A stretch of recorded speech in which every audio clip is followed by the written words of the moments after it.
Good morning to all. This is Professor R. Sudha and M. Visalakshi, Assistant Professor, Department of Electrical and Electronics Engineering in Tandai Government Institute of Technology. Welcome to e-learning class. We are going to see a video lecture from Protection and Switchgear under the topics Frequency Relay and Negative Sequence Relay. So frequency relay, mainly it is based on under and over frequency. Normally in generator protection and for load frequency control it is used, and this frequency of induced EMF of the synchronous generator is maintained constant by a constant speed.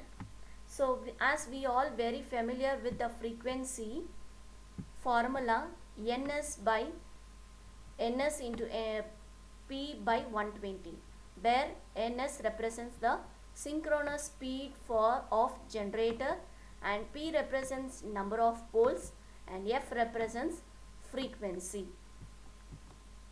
So this are required if changes are from its normal value, and it is used in the generator protection also for the frequency control.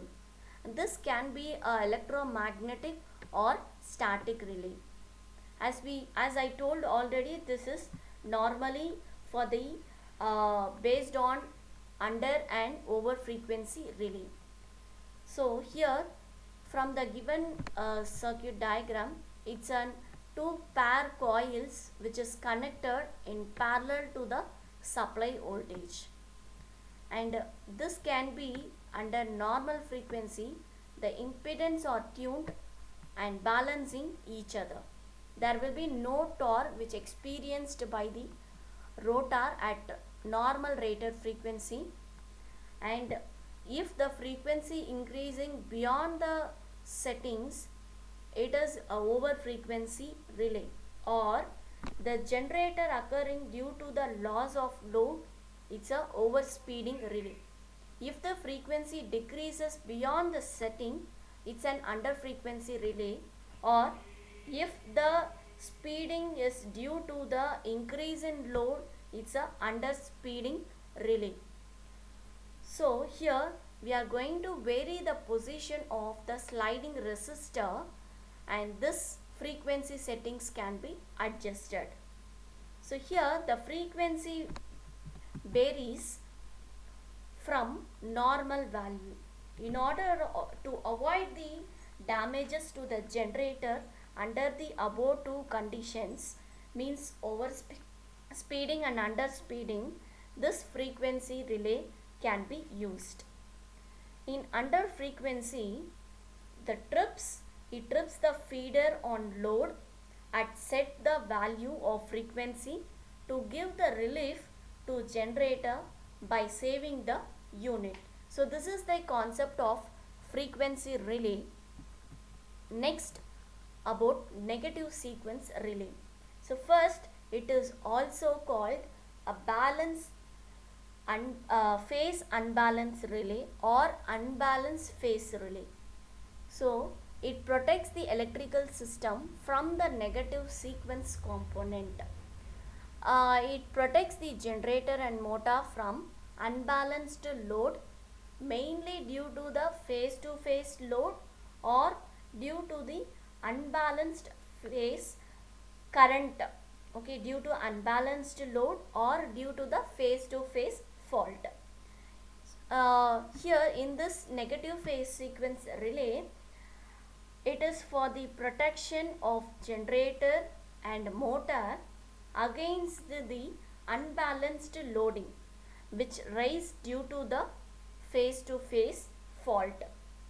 It also filters the circuit only to the negative sequence. In unbalanced current are very dangerous from generator and motor.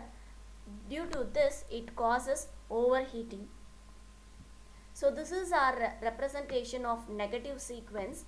Here there are four impedance Z1, Z2, Z3, Z4, which is of resistance bridge network, and here the magnitude of the impedance of all the branches will be equal.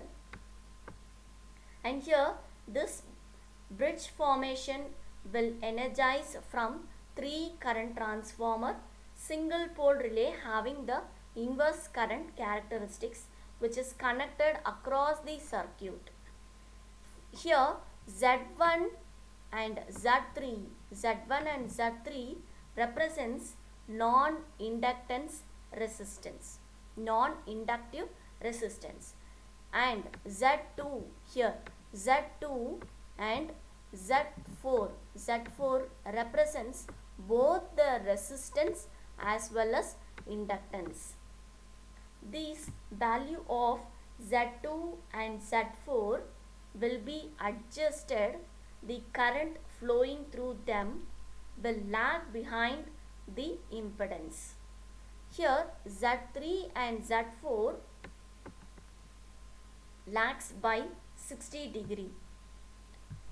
So here this is our phasor diagram representing I1, IR, I4 with the angles 60 degree.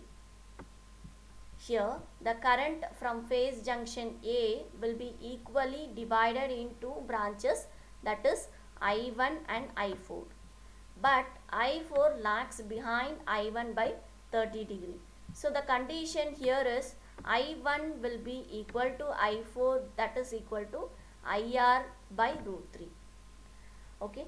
So here the current from the phase junction A dividing two branches, we all told I1 and I4, but I4 lags behind I1 by 60 degree. But in I2, so two equal components I3 and I2. Here I2 lags behind I3 by 60 degree. So I2 and I3 will be IB by root 3. And for our phase, I1 leads by 30 degree. So the current through the relay operating coil at junction B will be equal to the phasor sum of I1, I2 and IY. But here in previous slide we saw I1 will be IR by root 3, means leads IR by 30 degree. So here it is represented. So IR will be equal to, that is the relay current will be equal to, instead of I1, IR divided by root 3. Why? Because it is leads by 30 degree. So coming to I2 representing will be equal to I3, but it lags by 30 degree. So I2 will be IB by root 3 because it lags IB by 60 degree. So IB by root 3. IY will be same, no other changes. So the current through the relay operating coil will be equal to IR by root 3 plus IB by root 3 plus IY. So this is the way to find the sequence from the negative sequence relay. So here in this we saw the frequency relay mainly depends on under and over frequency relay based on the constant speed, and also due to the loss of load and due to increase in load, and we are going to avoid this under above two condition, that is overspeeding and underspeeding. Coming to the negative phase sequence relay, it's an phase unbalanced relay. To find the operating coil at the junction B with the different phasor sum, current I1, I2 and IY. Thank you for watching. Good morning to all. This is Professor R. Sudha and M. Visalakshi, Assistant Professor, Department of Electrical and Electronics Engineering in Thandai Periyar Government Institute of Technology, Vellore. Welcome to e-learning class. In previous video lecture, we saw different type of relays, and this is the continuation from the last video.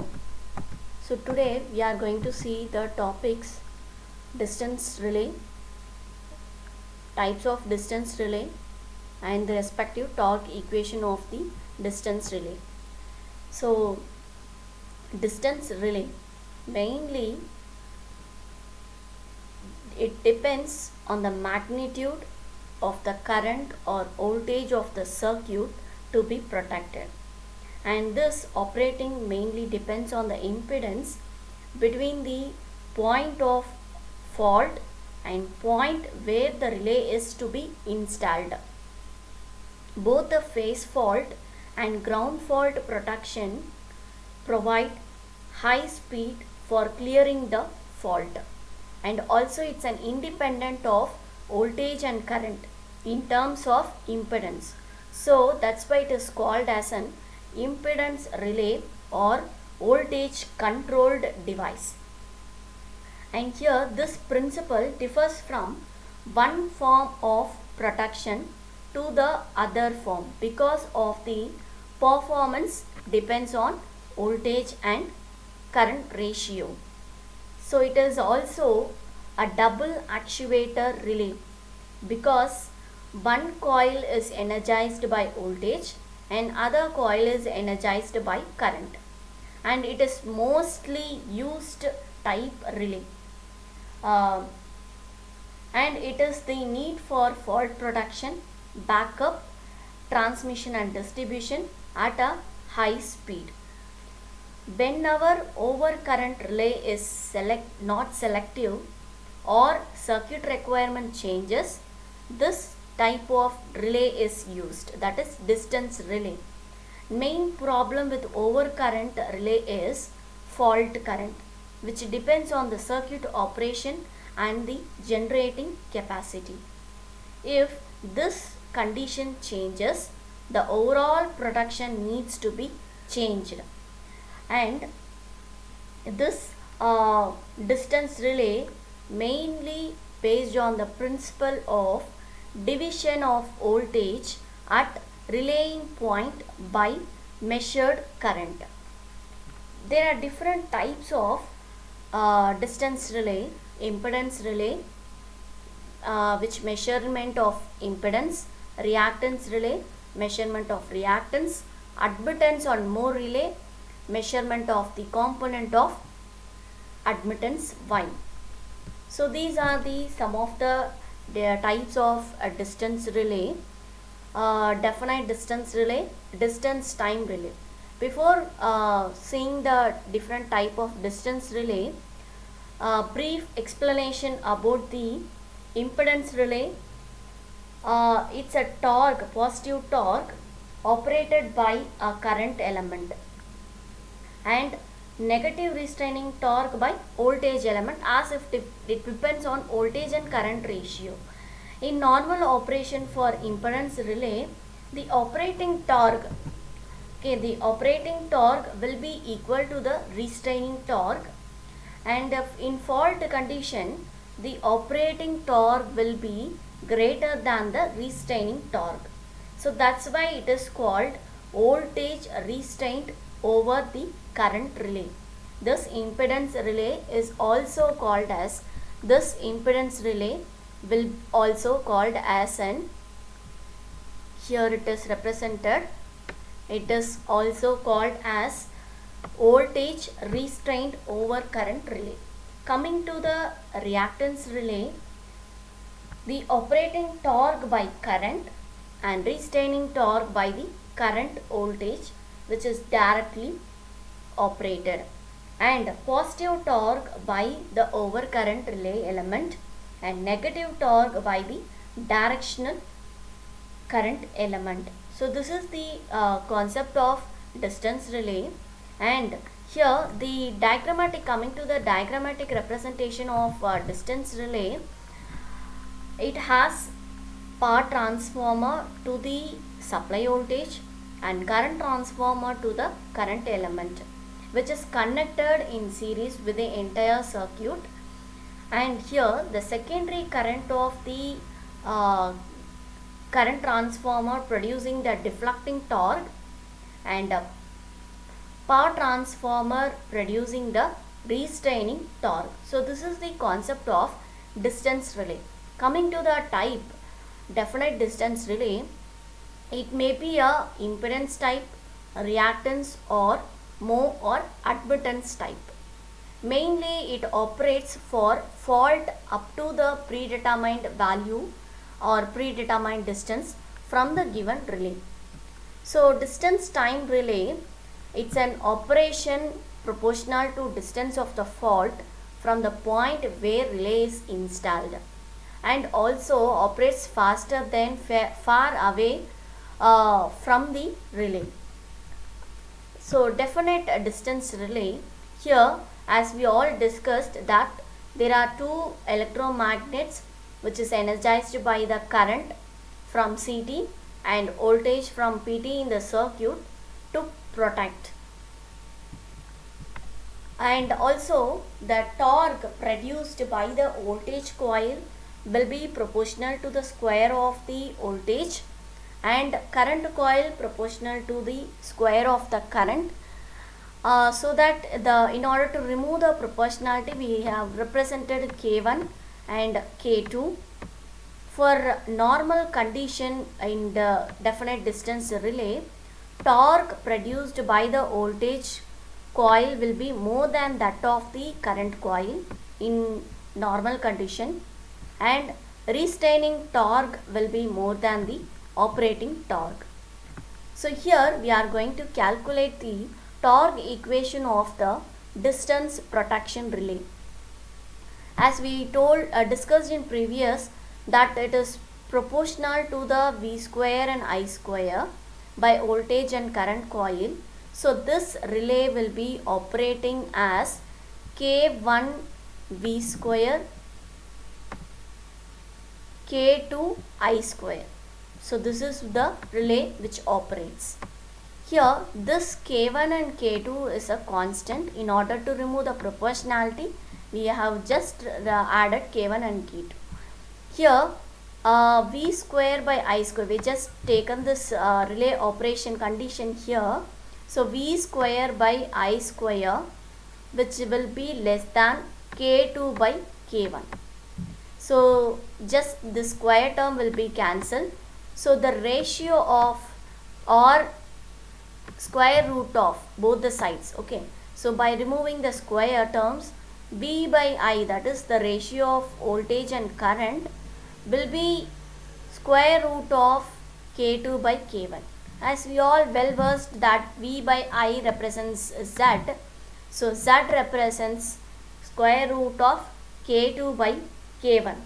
So this mainly depends on the performance of voltage and current. It is also called as double actuator relay because of one coil is energized by the voltage and the other one is by current. Here it is a characteristic representation. For y-axis it is represented by time, and z-axis represents the distance measured for the impedance between the fault and the where the relay is to be installed. And main advantage of using this relay, it's a time graded over current relay, and number of feeders are connected in series. This can be protected as a relay time is constant. Coming to the distance time impedance relay, so this is the circuit representation. So here this is our PT for voltage, supply voltage, and this is your CT from the secondary side to the current element. So here it is your trip circuit, spiral spring couple, and this is my voltage restraining magnet and armature. This is your electromagnetic, lower electromagnetic and upper electromagnetic. So here this relay can be adjusted automatically. Its time or operation to the distance from the fault will be operating time directly proportional to the impedance and directly proportional to the distance. So coming to the operation of the distance time relay, so we are going to discuss under normal condition as well as in fault condition what it happens.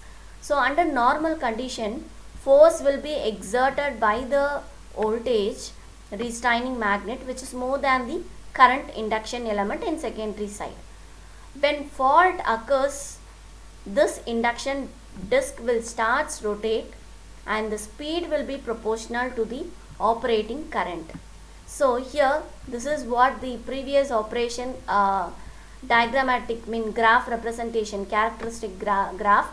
So here this distance is increased, time is also increased, and this is my minimum operating time for normal and as well as fault condition. Here the time of the relay will be V by I, ratio of V by I and impedance as well as the distance. So we are going to compare the time of the relay for voltage and current ratio, impedance and distance. That's why distance time impedance relay. So here pull on armature will be proportional to V square. Torque on the disc will be proportional to I square. Here this time distance characteristics will be non-linear in nature. Here the minimum operating time for the relay is 0.2 seconds. So thanks for watching this video.